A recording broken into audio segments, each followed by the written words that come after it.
the beautiful. Modern day Royal Enfield has a long history in cruisers. We had the cruiser in the 90s, which actually catered to that peak Americana, then it was inspired by that. But subsequently what happened was we learned a lot about our consumers, what they actually use, what they like, what they don't. And then that idea evolved into the Lightning and then the Thunderbird. They're all a sort of a cruiser, which is not a full thoroughbred cruiser, but it actually gave more and more experience to us about what consumer is wanting for a long distance ride. Royal Enfield have got a rich heritage in this space. So the idea for doing a large capacity cruiser at the Super Meteor was really always there. In fact, ever since we came out with the Meteor 350, the demand for a larger cruiser has been quite obvious. And that's one of the reasons we've fast-tracked the Super Meteor.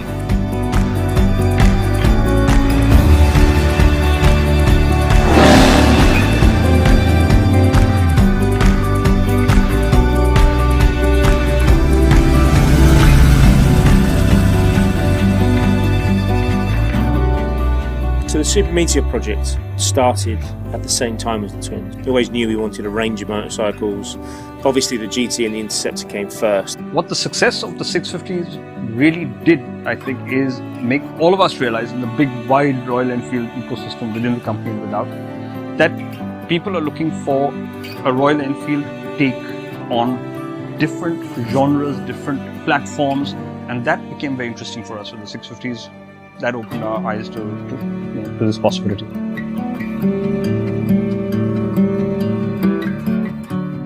It became clear this engine was, if not even better suited for this bike. It just works really well in this package. But outside of that, virtually everything else on this bike is brand new.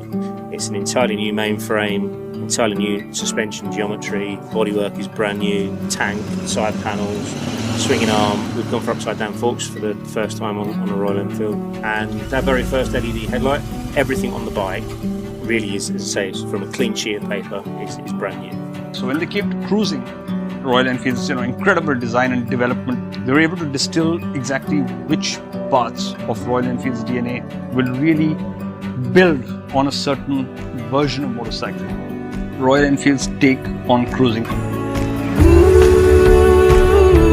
sky's turning red, and I don't know, should I be scared or grateful? How can I see the beautiful? It should be simple, easy to handle. You think you can easily get on, it's not something that's intimidating at all. It should be very stylish.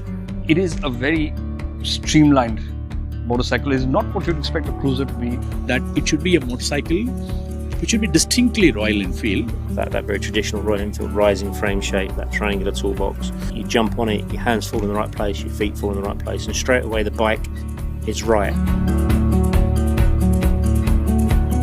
We've really pushed hard to make this bike an easy bike to ride, and that's a component of all of our bikes. Confidence is really important. You can't have fun if you're not happy. So making sure that was in this bike was really key. And it's been really quite an amazing journey. The fit and finish of the componentries which we will use, it should be of the highest level, which should actually set the benchmark across the globe. That we've put a lot of effort and energy behind all the little details, the details that you're going to touch, you're going to feel, you're going to look at. And that's, to us, what really elevates your riding experience and makes it super special. But the Super Meteor, I have a feeling that a lot of people are going to discover cruising through this motorcycle because suddenly the barriers have dropped. It's accessible, it's something that anybody can jump on a ride and feel at home at straight away. I am super thrilled to see that Super Meteor motorcycle coming into the Royal Enfield family, a thoroughbred cruiser across the globe.